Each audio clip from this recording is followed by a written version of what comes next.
Good morning, everybody, and good afternoon to everyone on the East Coast. My name is Michael Visconti. I am the Director of Business Solutions and In-House Compliance Counsel for here at Icon Professional Services. Today, as you know from your invitation, our communications with several of you beforehand, we're going to be discussing ending Maverick spend and eliminating that liability that's connected with it from your organizations. We've got a multitude of people joining the call today from various sizes of organizations, small, medium-sized businesses, and a couple of our VMS and MSP partners as well. We'll reserve time at the end to answer any questions you may have. And without further ado, let's get started. I know we're all very busy. If you have any questions, you can simply type them into the chat window. We will likely answer those via email afterwards, depending on how much time we have left. We are trying to limit this to 30 minutes. You can simply hide the panel. You can include your audio mute, which should be already activated.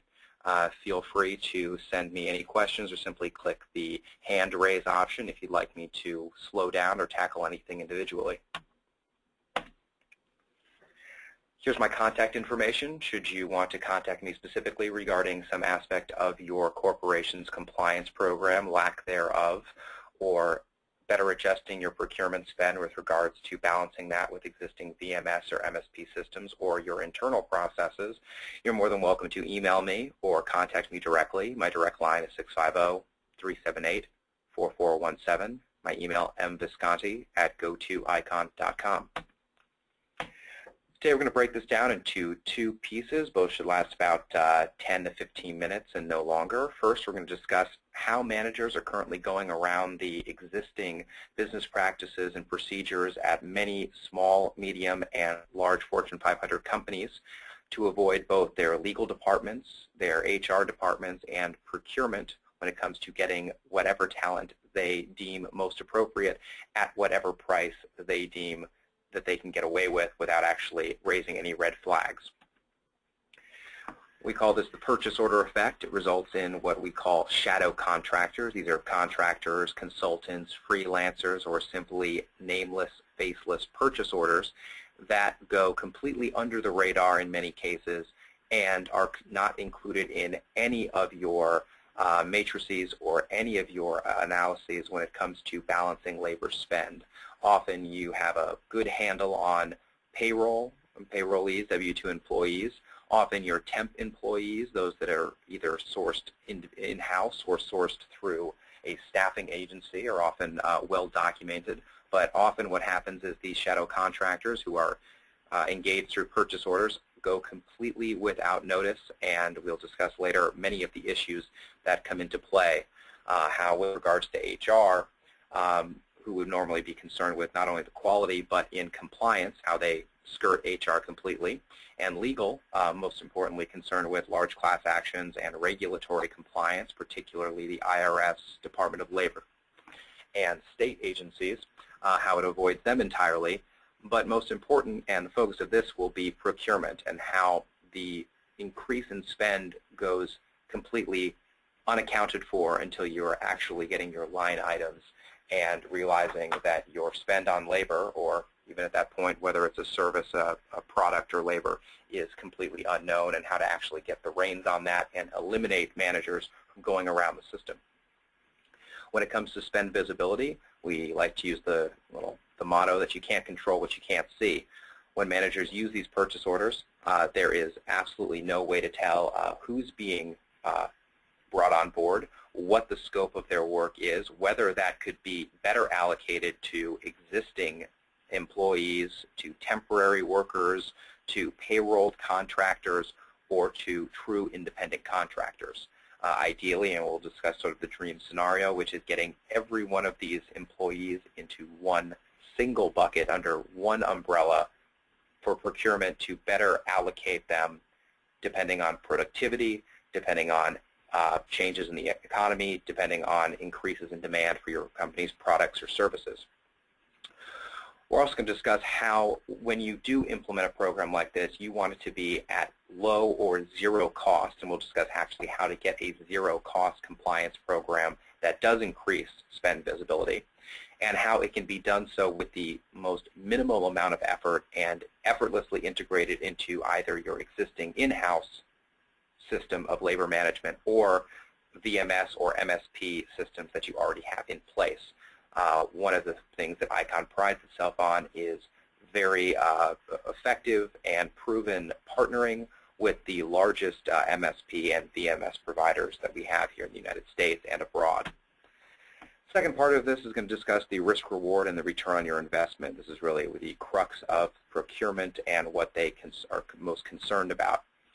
When it comes to risk, we're talking about increases in costs for the company. Ideally, you would look at the cost of an employee, but of course, or an independent contractor. But when that independent contractor is improperly classified, when there's absolutely no program that ensures that they are properly classified and not running afoul of the IRS, the Department of Labor, or state agencies, what you're going to do is increase the cost of that worker because you're going to have back pay, you're going to have increases in fines and penalties, and you're going to have the relative costs from any ensuing legal obligations or lawsuits or class actions or individual actions which have seen a monumental rise, and we'll discuss those as well.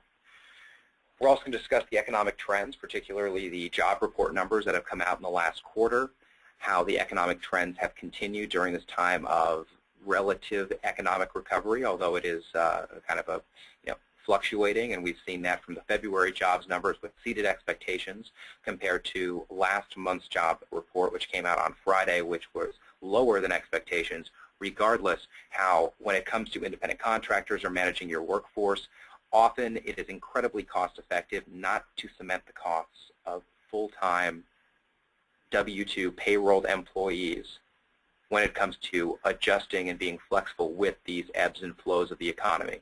Often an independent contractor or even a payroll consultant can be the solution for saving costs down the road and not cementing fixed costs from the onset of that engagement.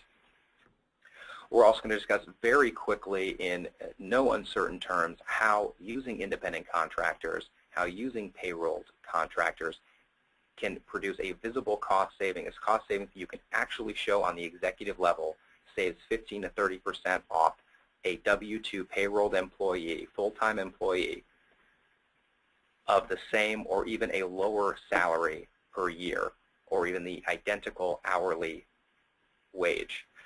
Finally, we're going to include a very quantifiable and simple to explain to on the executive level return on investment that exists beyond the simple cost savings and extends into the cost of that employee, of training, of the lack of all of the other procedures and workers' compensation, insurance, and benefits that would normally be attached to a full-time employee.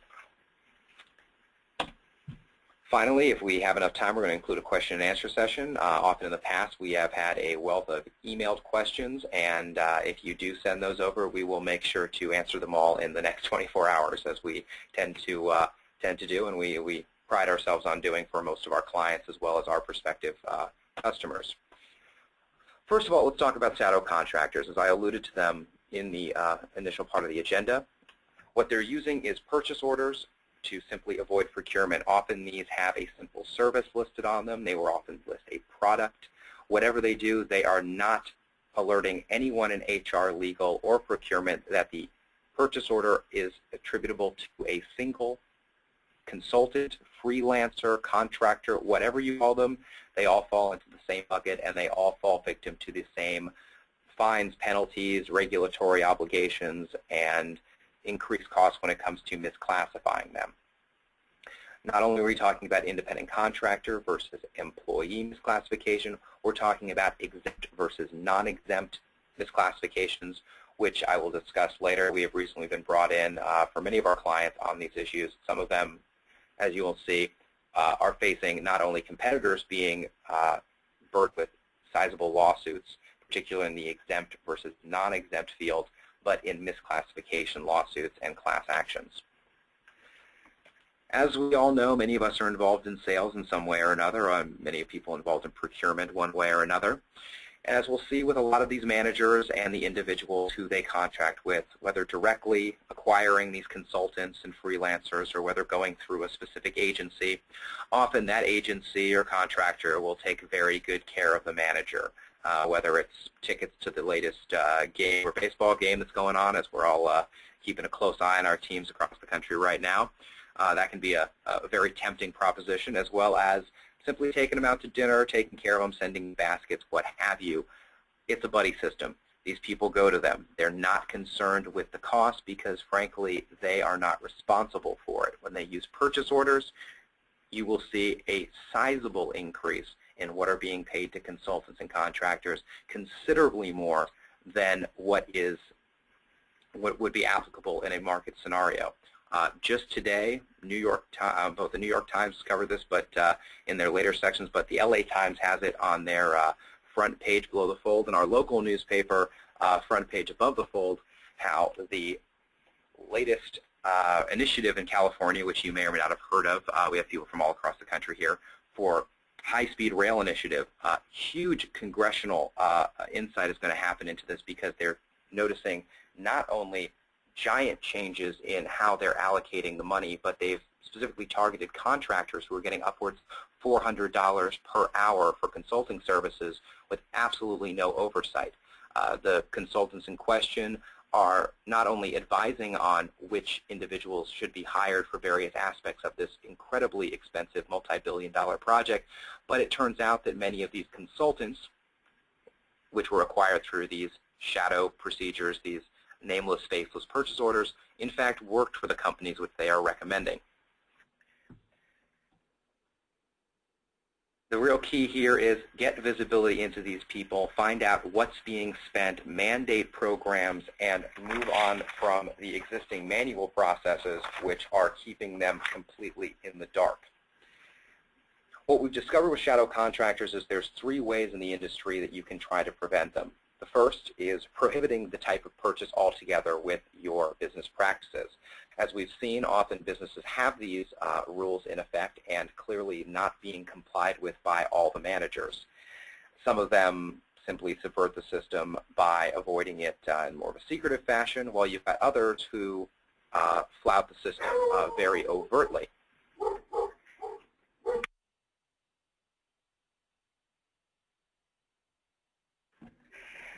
In addition, another way we've got it is penalties for this type of purchase. Some companies have tried this but as you've seen, they are simply still paying these costs for their employees.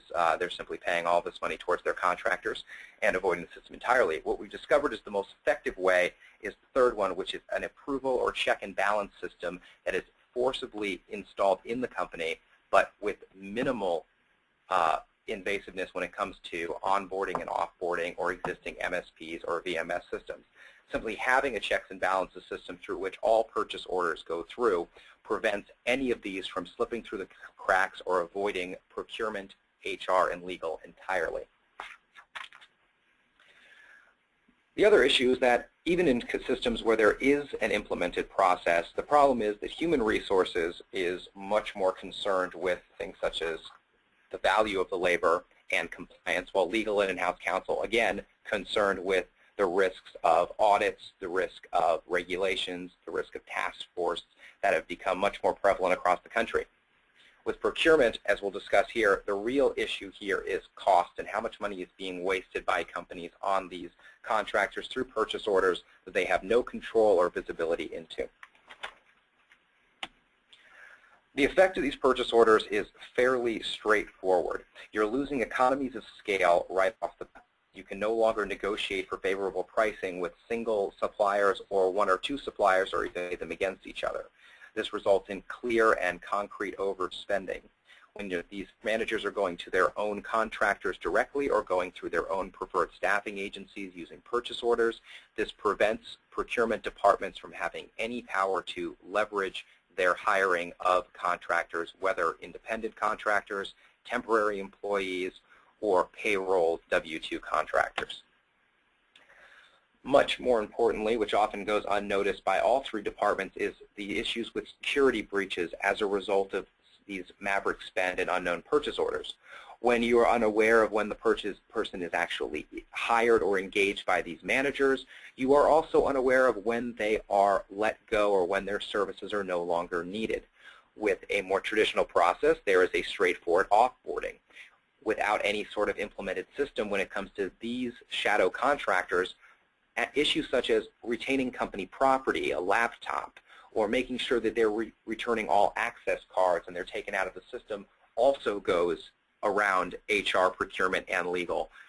Intellectual property could be a major issue for your company when these contractors are off-boarded or they are no longer engaged by managers, and they still have a significant amount of your company's most crucial, critical data that you would probably like to keep under wraps and safe and secure. The legal and regulatory risks, we won't get into too much detail about this, even though attorneys such as myself would love to scare you with all the details. But pretty straightforward. You got multiple agencies, multiple government agencies, federal agencies, the Department of Labor, and every state agency, including many new misclassification task force. They have different levels of classification. They have different rules and regulations. They have different standards. They are overlapping. They are often clashing and contradictory. And on top of all of that, you've got a wealth of legal knowledge out there and class action plaintiff attorneys who are seeking to follow up on any chink in the armor, particularly following behind IRS audits or Department of Labor or even Immigration Customs Service audits. Most recently, in the news up here in California, the third largest steel foundry in the United States was the target of an ICE silent raid. They came in for their I-9s. They discovered that 1/3 of their workforce did not have their I-9 forms properly filed, or not properly engaged as workers in the country. And as a result, only a couple months later, right on Christmas Eve, a plaintiff class action lawyer representing a large number of those dismissed employees as well as other employees filed a sizable $30 million class action against the steel foundry. That class action is still ongoing, and likely, as you'll see, many of these will settle closed doors, and you will never know the amount. But with the ones we do know about, such as Microsoft, which was a major case several years back, they can be in the amounts of tens of millions up to almost $100 million for some of these misclassification lawsuits. Finally, as we've discussed over and over again, the real key here for procurement is that the purchase orders prevent a complete lack of visibility, and with that, a lack of flexibility. When it comes to the ebbs and flows of economic recovery, as it does right now, you're going to want to have, in an ideal situation, the ability to onboard and offboard the type of employees you need, whether they be contractors, workers through typical contract independent contractors, whether you're dealing with consultants, freelancers, or temp workers through a staffing agency. You want to be able to balance all of those and mix your labor force accordingly to save the most amount of money while increasing your productivity. And to be able to do so, you must have total visibility of all areas of labor spend. Now, in this perfect situation, obviously you're staring there at what you probably have, which many procurement departments will see, visibility into their payrollees and their temporary workers. Often consultants, contractors, freelancers will go completely under the radar. When you're looking at these in separate buckets, there's absolutely no way to determine whether an increase in one group of employees results in an overall increase in productivity and profits for your company. Well, you can do small studies, and matrices will help you determine whether, say, for example, an increase in your labor force or decrease. As we've noticed in recent years, employers have been able to do much more with less. It's definitely slowed the pace of hiring, but the increase in productivity, and every labor study for the past year has showed that employers have found a way to squeeze more work out of their smaller workforces than in any years past. Ideally, you want to compartmentalize these all under one umbrella, as we mentioned before, putting them all in one bucket and being able to allocate them appropriately. What does this flexibility allow you to do? Pretty simple. It allows you to balance your workforce. When you know exactly what percentage of your labor distribution for a certain quarter, certain time period is spent on various types of employees, various types of workers and contractors, you can compare that to increases or decreases in profits and productivity for your company. You can do studies for long-range studies, short-term studies, and determine exactly who you need, in what amount, for what amount of time. And often, when you're talking about these project-specific tasks, short-term defined tasks, you're talking about consultants. Consultants and ICs, whether through payroll or through independent contractor agreements, they allow you to do staff augmentation, which is backfilling a position when someone's out, sick leave, maternity leave, vacation, family medical leave. They allow you to use project-specific work, which is when you have a defined project, you're allowed to define start and end dates. In this economy, often you don't want to keep them on any longer than you need to. And often when you lack internal skills or resources for certain projects, you don't want to hire someone when it's going to be a specific short-term project.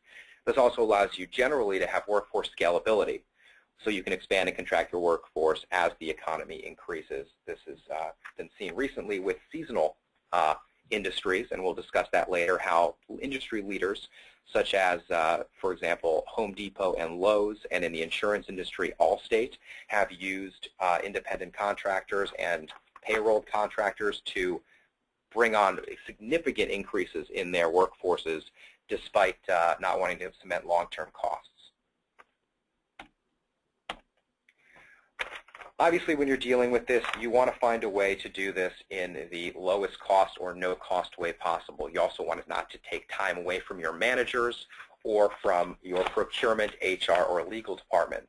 The best way is to have a seamless VMS integration with services such as what ICON can provide you, as well as several others in the industry, although with ICON you're dealing with a direct partnership with VMS and MSPs.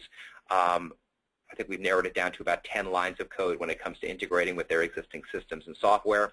You're dealing with a single point of contact and a single automated workflow. When it comes down to it, you want that kind of seamless integration because it creates one user who can use the entire process to onboard, offboard workers and ensure compliance by simply using email systems you already have in place. And we'll walk you through that process on the next slide.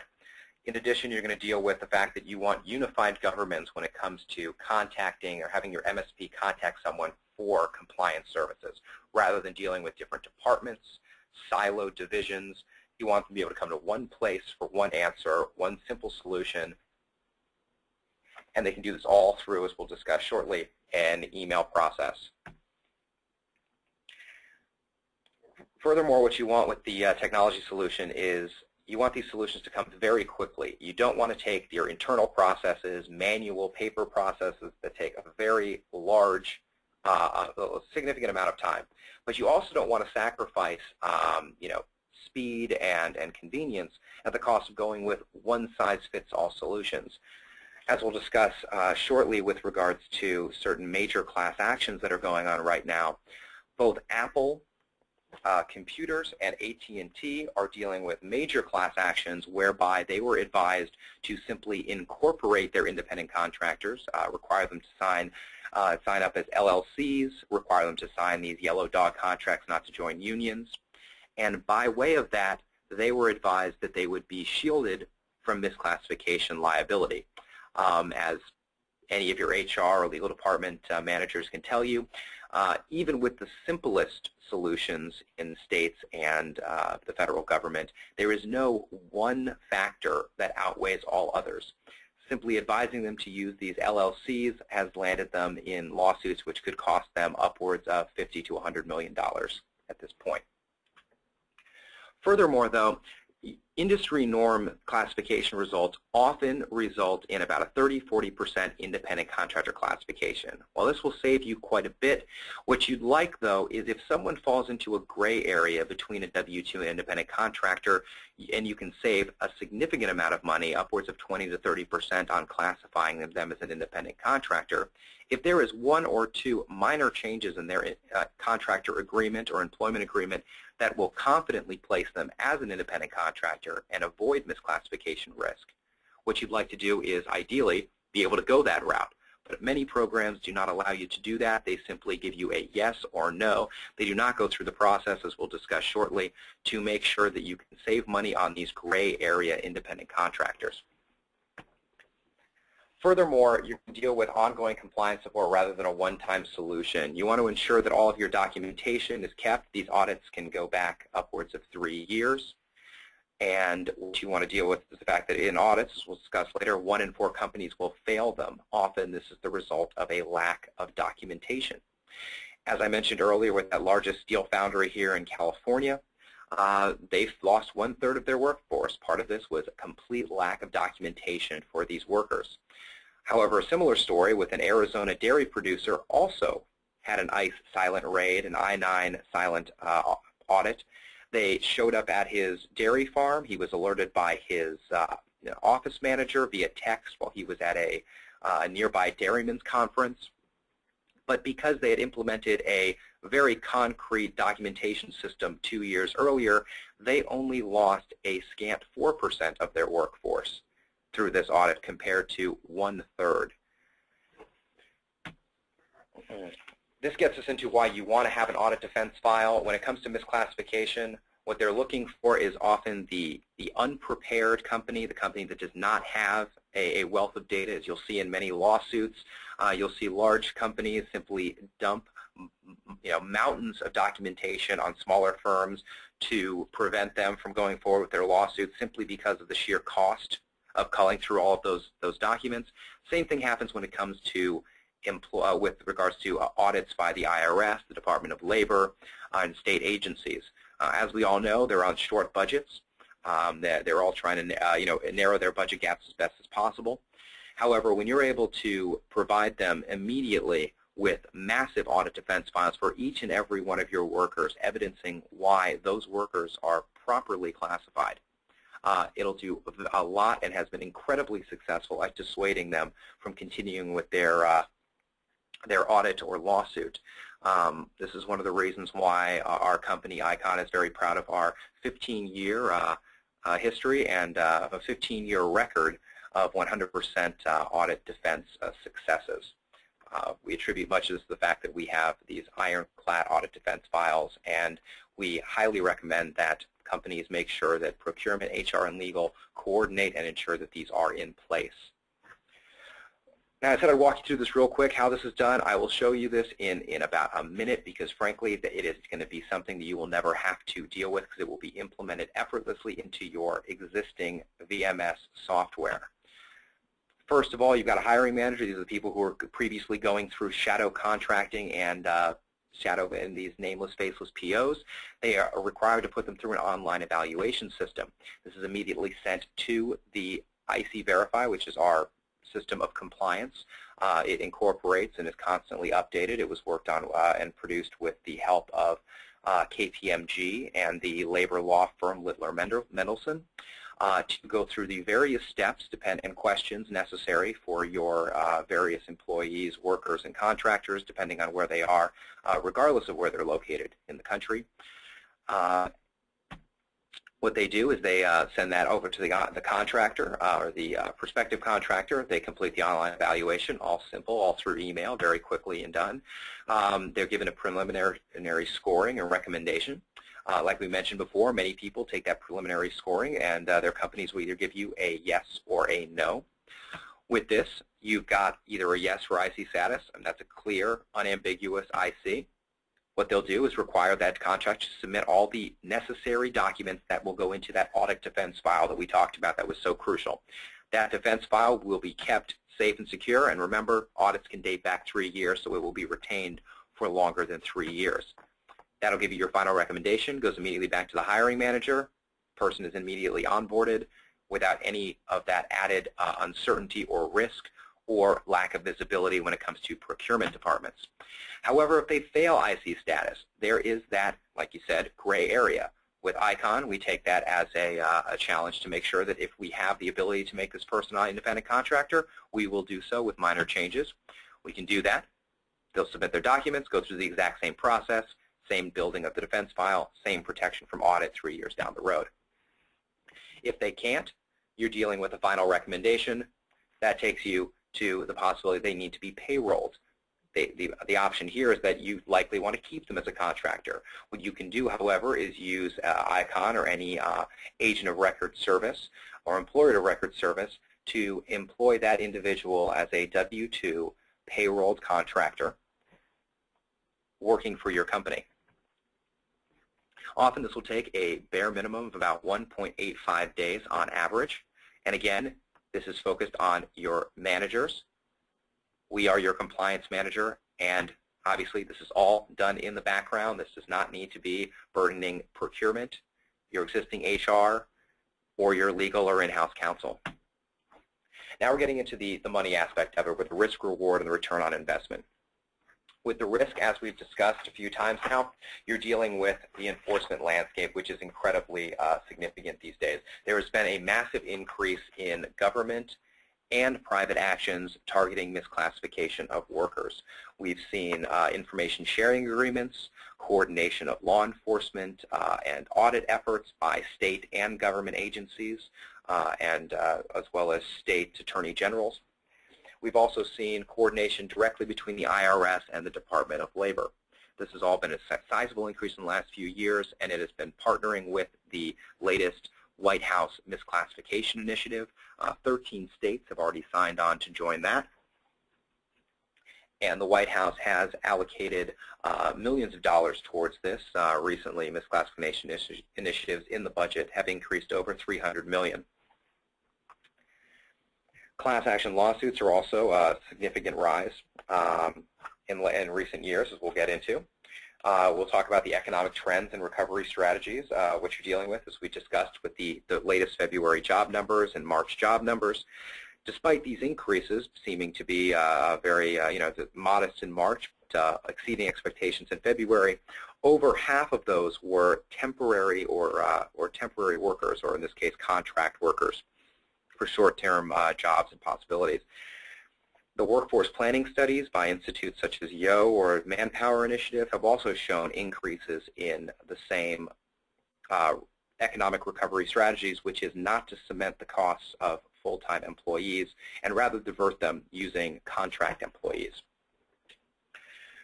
But obviously this is sort of a carrot and stick scenario.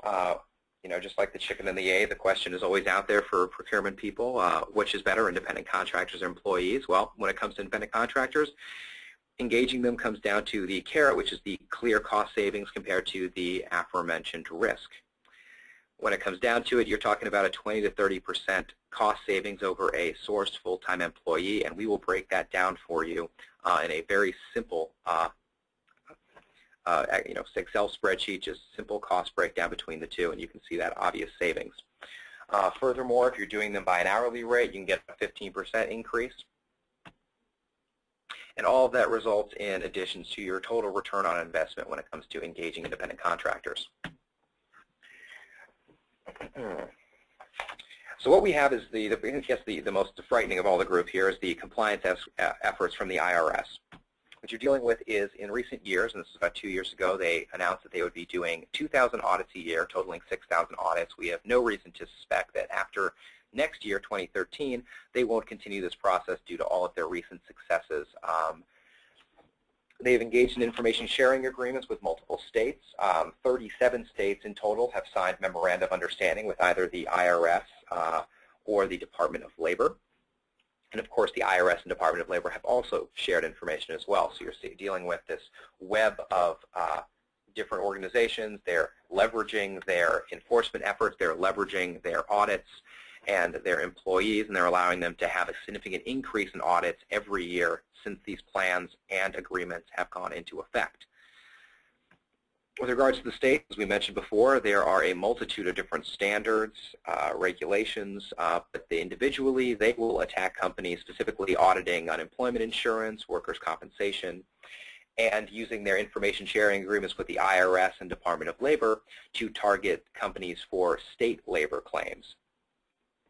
Furthermore, we've seen a significant increase in enforcement task forces.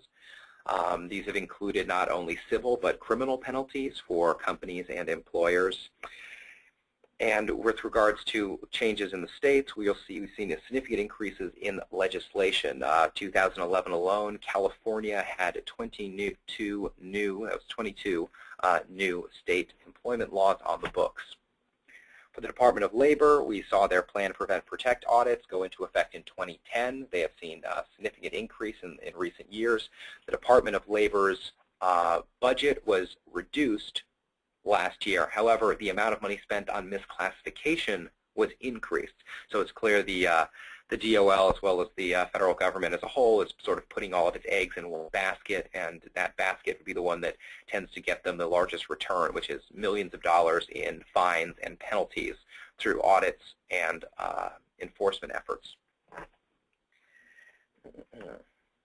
The Wage and Hour Division, as we mentioned before, gets into the exempt versus non-exempt debate. ICs, by definition, are exempt from overtime, but recent class actions, particularly dealing with the computer employee exemption, have shown that there's more than just naming them as a computer employee or programmer. You have to actually make sure they comply with the very attenuated law to make sure they are exempt. This has resulted in cases that ICON has been brought into, specifically when it comes to adjusting for and even analyzing the amount of risk these companies are exposed to when it comes to these audits and lawsuits.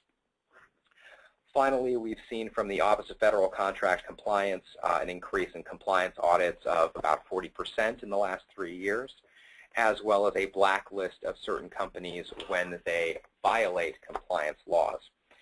In the last 3 years, we've seen that audits can date back that many, but what you don't know is that 46% of all workers fail a misclassification audit, and for those who can request their own audit, and this is done by a simple SS8 request to the IRS, 95% of those contractors who request a specific look into whether they are misclassified, 95% are determined to be misclassified and that they should properly be employees. And that's a pretty startling number. We will be producing this presentation later, so you can go through the specifics from 2009, 2010, 2011. But what you'll see over those years is a steady increase, not only in the budget from the federal budget, but in state budgets towards misclassification. We've also seen this increase in coordination. We've seen an increase in lawsuits and class actions, both small and large companies, and a significant increase in the number of regulations and state laws under which companies have to abide. As we've seen from the IRS, the Department of Labor, and state agencies, we mentioned 37 signing memorandum of understanding and information sharing agreements, 13 joining on with the White House's misclassification initiative. Audits have increased exponentially. We've seen about a 43% increase in that. The agreements, as we mentioned, have allowed them to leverage their enforcement efforts, and there's been almost a there has been a 44% increase in the number of audits. Arrests have increased as well. Recently, Massachusetts made the news where employers who misclassified numerous workers were jailed for 2 years. And with regards to class actions, in the last 10 years, there has been a 325% increase in wage and hour actions alone. From March 10th of 2010 to March 10th of last year, there were over 7,000 filed. We're pretty familiar with this here in California. 40% of all wage and hour actions are actually filed in California itself. Here's where we promise you the visible cost savings. We'll make this nice and straightforward. With a full-time employee getting paid $85, we're comparing that to a contractor getting paid $10,000 more at $95. With a full-time employee, you're getting a recruiting fee that you're having to pay to your staffing company. I think 15 is a pretty loose estimate of that. It often can increase to 20 or 25 for the highest paid employees. With regards to benefits, it's costing the company about 20%. Workers' compensation costs, for our example here, we're dealing with California, can add to 1.75 of the annual pay. With the state disability insurance, that can add to 6.2% of the 7,000%. You've got annual increases in pay for about 1%. That's incredibly modest given this economy in regards to top talent, which can also obtain top pay. And if your company has a 401k matching, you're dealing with about $495. This doesn't even begin to include employee stock purchase plans, the cost of bonuses, severance agreements. But even without those unknown intangible costs, you're dealing with an increase from a $85,000 a year full-time employee based on their salary, a total cost to your company of about $124,000. As with the contractor, all of those are included, and you're staying at 95. So you can see the immediate cost difference, and even with slight adjustments in, depending on the state that you're in, you're dealing with a 20 to 30% savings. Finally, we're going to get into pretty straightforward how you've got a very quantifiable executive level that you can, to the executive level, you can just show a very quantifiable value from classification risk mitigation. As we mentioned before, 1 in 4 companies in the United States will fail a misclassification audit. Your penalties can increase to about 75% of the spend on your independent contractor. So, for example, you have an independent contractor, you paid them $100,000 for the contract. If they are improperly classified, if you add together all of the costs of penalties, fines, back pay, cost of benefits that they were not provided, if they were misclassified, that can add up to 70% of the spend that you put on that contractor. In that case, $70,000. So basically, you want to make sure you've got them in the right bucket and they're properly classified. As we mentioned before, there is a huge tax gap across the nation right now. About $450 billion by the last estimate. Of that, $68 billion is from independent contractor underreporting alone. This is not unknown to the federal government. It's not unknown to state governments, state regulatory agencies, or federal regulatory agencies that we've mentioned previously. This is why, despite reductions in their overall budgets for 2013 as proposed, there has been a significant increase in the percentage of those budget allocations towards misclassification alone. With regards to wanting to get the most out of your independent contractor workforce, you want to have a higher pass rate. You don't want these yes or no end-of-the-line decision-making from many companies and compliance programs. You want someone who is only slightly in the gray to be able to be properly contracted with, changing their agreement to properly place them into the category of independent contractors. Furthermore, you want programs that can fund themselves. Because these programs pass through payroll contractors to the payroll agency, and they are payrolled at a typical payroll markup, that means that these compliance programs will fund themselves at no additional cost. That's something else that will be very effective when showing on the executive level that not only are you saving money with independent contractors, both by avoiding the risks and the clear 20 to 30% cost saving reward, you're also saving money when it comes to the fact that the programs are effectively funding themselves. Finally, you're saving significant amounts of money over your typical traditional sourcing of employees when you go through compliance programs.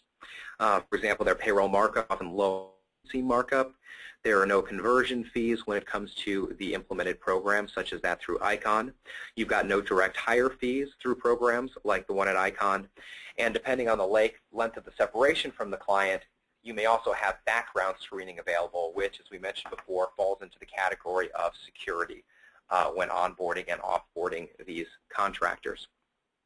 Furthermore, you're going to deal with significantly reduced training requirements and a much faster interview cycle and onboarding cycle.